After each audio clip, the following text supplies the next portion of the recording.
आगे बढ़ते हैं, तूफानी अंदाज में आपको दिखाते हैं 100 गांव 100 खबरें। मशहूर एक्टर इरफान खान का निधन हुआ। मुंबई के कोकिलाबेन अस्पताल में अंतिम सांसें ली। कैंसर की बीमारी से जूझ रहे थे इरफान खान। शाम 5 बजे होगा अंतिम संस्कार।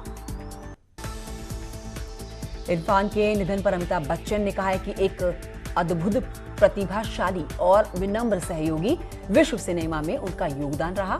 उनके जाने से एक खालीपन पैदा हो गया है। प्रकाश जावड़ेकर ने ट्वीट कर अपना दुख जताया। कहा, प्रकाश जावड़ेकर वर्सेटाइल एक्टर थे। इरफान खान। यूपी के डिप्टी सीएम केशव प्रसाद मौर्य ने कहा कि मेरी ईश्वर से प्रार्थना है कि दिवंगत आत्मा को शांति व परिजनों को दुख सहन करने की शक्ति प्रदान करे। ओम शांति ओम। अखिलेश यादव ने ट्वीट कर जताया दुख। लिखा, हम सबके चहेते अभिनेता इरफान खान आज अनंत गति को प्राप्त हुए हैं। भावभीनी श्रद्धांजलि। मशहूर कवि कुमार विश्वास भी अभिनेता इरफान खान के निधन पर दुख जताते हुए नजर आए। ग्लोबल अभिनेता मेरे दोस्त इरफान का यूं जाना बेहद दुखद है। बॉलीवुड अभिनेता परेश रावल ने इरफान खान की याद में ट्वीट किया। उन्होंने कहा कि इरफान तुम्हारे जैसा कोई नहीं होगा। आज सुबह 6:10 पर पूरे विधि विधान के साथ खोले गए भगवान केदारनाथ के कपाट। पीएम मोदी की ओर से भगवान केदारनाथ की पहली पूजा अर्चना की गई। केदारनाथ धाम के कपाट खुलने के समय पूजा में सिर्फ पुजारी समेत 16 लोग शामिल हुए। इसके साथ ही सोशल डिस्टेंसिंग का पूरा ध्यान रखा गया। हर रोज की तरह ही आज भी सीएम योगी ने टीम 11 के साथ बैठक की। पूरे प्रदेश की समस्याओं को लेकर समीक्षा की। स्वतंत्र प्रभार मंत्रियों के साथ संवाद भी किया। इकोनॉमी रिवाइवल के लिए उत्तराखंड सरकार हुई है अलर्ट। सीएम त्रिवेंद्र सिंह रावत ने भारतीय उद्योग संघ सीआईआई और उद्योग जगत के लोगों से वीडियो कॉन्फ्रेंसिंग की। राज्य में सड़क निर्माण को लेकर केंद्रीय मंत्री नितिन गडकरी से भी बातचीत की। यूपी सरकार ने महामारी कानून में बड़ा संशोधन किया। राज्यपाल की मंजूरी के बाद अधिसूचना जारी। अब पुलिस और स्वास्थ्य कर्मियों पर हमला होगा अपराध। 7 साल की सजा का प्रावधान है। राज्य में लॉकडाउन और छुट्टी के दौरान भी छात्रों को मिलेगा मिड डे मील। सीधे खाते में डाले जाएंगे पैसे। केंद्रीय मंत्री निशंक ने सभी शिक्षा मंत्रियों से बात की है। विधायक विनोद कंडारी ने सीएम को लिखी है चिट्ठी। लिखकर राज्य के बाहर फंसे हुए लोगों को बुलाने की मांग की है। मानवाधिकार आयोग का सीएस को आदेश। प्रवासियों को वापस लाने की मांग की। अलीगढ़ के पूर्व विधायक जमीरुल्लाह ने मुख्यमंत्री योगी आदित्यनाथ को पत्र लिखा। मीट की दुकानों को खोलने की मांग की। उत्तराखंड में किसानों पर भारी पड़ी बेमौसम की बारिश और ओलावृष्टि। फसलों और बागवानी को बड़ा नुकसान पहुंचा। कृषि मंत्री ने कहा कि नुकसान का आंकलन किया जा रहा है। पिछले 1 महीने से हरिद्वार में फंसे महाराष्ट्र के 70 यात्री लोगों का आरोप, महाराष्ट्र सरकार सुध-बुध नहीं ले रही है, वापस जाने की मांग कर रहे हैं। बुलंदशहर के पगोना गांव में 2 साधुओं की जघन्य हत्या के मामले में अखिल भारतीय अखाड़ा परिषद की कड़ी निंदा सामने आई। स्पेशल इन्वेस्टिगेशन टीम से जांच कराए जाने की मांग की। हादसे का शिकार हुई प्रयागराज से कुशीनगर जा रही बस। 25 छात्र छात्राएं समेत 27 लोग हुए घायल। बस चालक को नींद आ गई। हादसा हुआ। सीएम योगी ने घटना का संज्ञान लिया। फिरोजाबाद में क्वारंटाइन किए गए एक रेलकर्मी ने फांसी लगाकर आत्महत्या कर ली। बताया जा रहा है कि जांच की कोई रिपोर्ट नहीं आने से रेलकर्मी डिप्रेशन में था। कानपुर देहात के राजपुर थाना क्षेत्र इलाके में बिजली के तार से निकली चिंगारी ज्वार के ढेर पर जा गिरती है, जिससे सारे ढेर जलकर खाक हो जाते हैं। हजारों के नुकसान का अनुमान लगाया गया। रेड जोन एरिया में सलों खोलने पर 2 युवकों को ये काम महंगा पड़ गया। पुलिस ने दोनों की बेरहमी से पिटाई की। सलों संचालकों के पिटाई का वीडियो वायरल हुआ। रामपुर में लॉकडाउन का पालन कराने पहुंची पुलिस पर लोगों ने हमला कर दिया। 2 युवकों को रोकने के बाद पूरा हंगामा शुरू हुआ। पुलिस ने नामजद और कई अज्ञात लोगों के खिलाफ मामला दर्ज किया। गोंडा में लॉकडाउन का पालन कराने पहुंची पुलिस की टीम पर हमला हुआ। लोहा व्यवसायी और उसके गुर्गों ने पुलिस पर हमला कर दिया। मामला दर्ज करके गिरफ्तार किया गया आरोपी। रुड़की में स्वास्थ्य विभाग की टीम के साथ मारपीट करने वाले एक आरोपी को गिरफ्तार किया गया है। मक्खनपुर गांव में हुई टीम के साथ मारपीट। गांव में सर्वे के लिए गई थी स्वास्थ्य विभाग की टीम। रुड़की पुलिस ने किया लूटकांड का खुलासा। पुलिस ने 2 आरोपियों को किया गिरफ्तार। 12 अप्रैल को सेल्समैन से हुई थी 55,000 की लूट। हल्द्वानी में पुलिस ने छापा मारकर पकड़ी कच्ची शराब। 700 लीटर कच्ची लहन की भी बरामदगी की गई है। आरोपी मौके से फरार हो चुका है। कानपुर देहात के राजपुर थाना क्षेत्र में फल की दुकान में लगी आग, लाखों का नुकसान। नारकोटिक्स विभाग की टीम ने फतेहपुर जिले में छापा मारकर बड़े पैमाने पर अफीम की बरामदगी की। राष्ट्रीय राजमार्ग संख्या 2 पकड़ी अफीम झारखंड से हरियाणा भेजी जा रही थी। 60 किलो अफीम के साथ एक व्यक्ति भी धर दबोचा गया। शाजापुर में शेहरामऊ में जमीन के विवाद में फायरिंग हुई है। 8 साल की बच्ची को लगी है गोली, गंभीर हालत में पास के अस्पताल में भर्ती कराई गई। लॉकडाउन की वजह से गढ़मुक्तेश्वर में गंगा साफ हो गई है। यहां गंगा को आसपास की कई फैक्ट्रियां दूषित करती थी, लेकिन लॉकडाउन की वजह से फैक्ट्रियां बंद हैं, जिसकी वजह से गंगा जल साफ हो गया। लखीमपुर खीरी के मितौली में खाद्यान्न माफियाओं की कालाबाजारी देखी गई है और ये कालाबाजारी लगातार जारी है। गश्त के दौरान भी पुलिस ने छापेमारी की, जिसमें 40 बोरे चावल और 5 बोरे गेहूं जब्त हुए। हमीरपुर कोतवाली के सामने सांडों का तांडव दिखाई दिया। यहां 2 सांड आपस में भिड़ गए, तो वहीं सांडों की इस लड़ाई में कुत्ते ने पहरेदारी की। मेरठ में हिंदू शख्स की मौत के बाद मुसलमानों ने किया अंतिम संस्कार। लॉकडाउन के कारण समय पर नहीं पहुंच पाए थे बेटे और रिश्तेदार।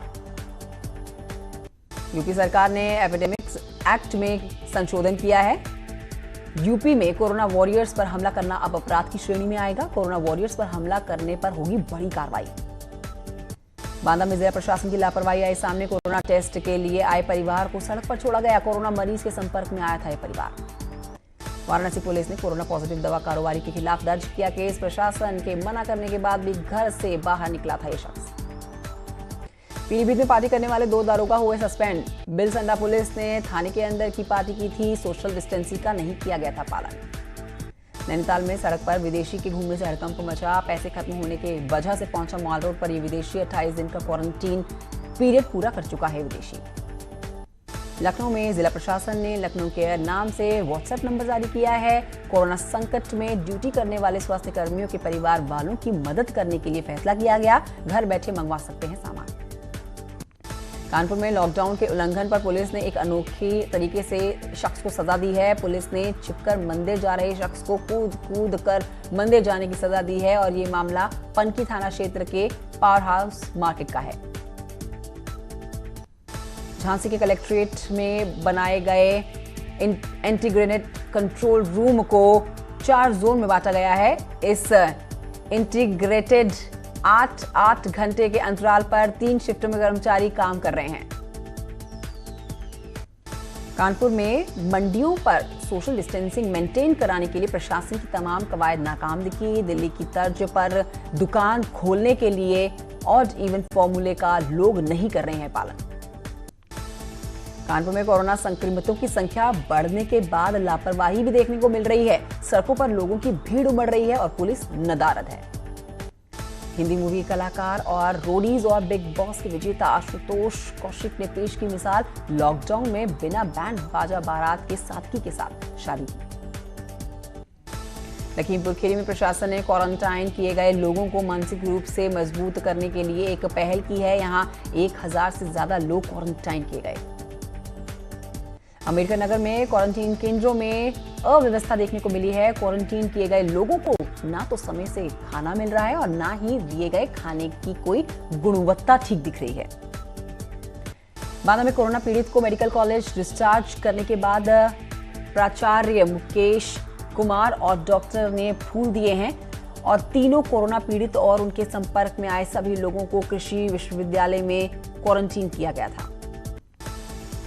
गोरखपुर में स्थानीय लोगों की सराहनीय कदम की तारीफ हो रही है। बंदरों को खिला रहे हैं ये लोग खाना। प्रयागराज में लॉकडाउन के बावजूद प्रेमिका से मिलने उनके घर पहुंचे युवक की पीट कर हत्या कर दी गई। पुलिस ने प्रेमिका के भाई समेत परिवार के 3 लोगों को गिरफ्तार किया। लखीमपुर खीरी में सड़कों पर लोगों की उमड़ी है भारी भीड़। खुलेआम लोग सोशल डिस्टेंसिंग की धज्जियां उड़ा रहे हैं। बनारस में अखिल भारतीय विद्यार्थी परिषद लगातार लोगों को जागरूक कर रहे हैं। सड़कों पर चित्र बनाकर लिखा कोरोना हारेगा भारत जीतेगा। झांसी के मौरानीपुर कस्बे में नाली में नोट मिलने से हड़कंप मच गया। मौके पर पहुंची पुलिस ने नाली में पड़े हुए नोटों को सावधानी से बाहर निकाला। बलरामपुर में बुजुर्ग ने बाइक से तय की 1600 किलोमीटर की दूरी 4 दिनों में पूना से चलकर हैं ये जैतापुर। बुजुर्ग को अयोध्या में अब आप घर बैठे अपने बैंक खाते से निकाल सकते हैं पैसे। जी हां, डाकिए को घर बुलाकर माइक्रो एटीएम के जरिए 10,000 तक की रकम निकाल सकते हैं लोग। फिरोजाबाद में पुलिसकर्मी की सख्ती देखी गई है। सड़कों पर घूमते हुए लोगों को मुर्गा बनाकर कार्रवाई की है, उन पर उठक बैठक करवाते हुए नजर आए हैं। प्रयागराज से 131 छात्र पहुंचे प्रतापगढ़। सभी का सेंट एंथोनी इंटर कॉलेज में मेडिकल परीक्षण और थर्मल स्क्रीनिंग के बाद घर उनको भेजा गया। पीलीभीत के बिलसंडा पुलिस ने उड़ाई नियमों की धज्जियां। थाने में 1 बजे एक बड़े समारोह का आयोजन किया गया। सोशल डिस्टेंसिंग नहीं मेंटेन की गई। बलिया में क्वारंटाइन सेंटर में पार्टी मनाने की फोटो हुई है वायरल। क्वारंटाइन सेंटर में कई युवक पार्टी करते हुए दिखे, नियमों की धज्जियां भी उड़ी। हमीरपुर जिला कारागार प्रशासन का सराहनीय कदम आया सामने। कोरोना से बचाव के लिए जेल में बने हुए मास्क लोगों को बांट रहे हैं। आरोग्य सेतु ऐप डाउनलोड करने के लिए कर रहे हैं प्रेरित। देश में अब तक 1000 लोगों की जान जा चुकी है कोरोना से। पिछले 24 घंटे में 51 लोगों की मौत हुई। यूपी में कोरोना मरीजों की संख्या 2000 के पार पहुंची, 34 लोगों की मौत। कानपुर के हैलेट अस्पताल के एक जूनियर डॉक्टर कोरोना पॉजिटिव पाए गए हैं। अस्पताल के 23 डॉक्टर क्वारंटाइन किए गए हैं, तो वहीं डॉक्टर के संपर्क में आए हुए लोगों की तलाश की जा रही है। ऋषिकेश एम्स में आज एक और महिला में कोरोना की पुष्टि हुई है। एम्स के 80 कर्मचारियों को किया जा सकता है क्वारंटीन। फिरोजाबाद में 4 पुलिसकर्मी कोरोना संक्रमित। रामगढ़ थाने में एसएसआई और 3 पुलिसकर्मी संक्रमित। आगरा में मिले हैं 21 कोरोना पॉजिटिव। इनमें से 18 वो लोग हैं जो क्वारंटीन सेंटर में हंगामा कर रहे थे। दिल्ली में सीआरपीएफ के 46 जवानों को कोरोना पॉजिटिव होने के बाद हड़कंप मच गया। 46 में से 1 जवान की मौत भी हुई। संभल में मिले 3 और कोरोना पॉजिटिव, 1 रजपुरा और 2 नई सराय में मिले केस और जिले में 19 पहुंची है कुल मरीजों की संख्या। तूफानी अंदाज में आप खबरें देख रहे थे। वक्त एक छोटी सी ब्रेक है, जल्द लौटेंगे ब्रेक के बाद।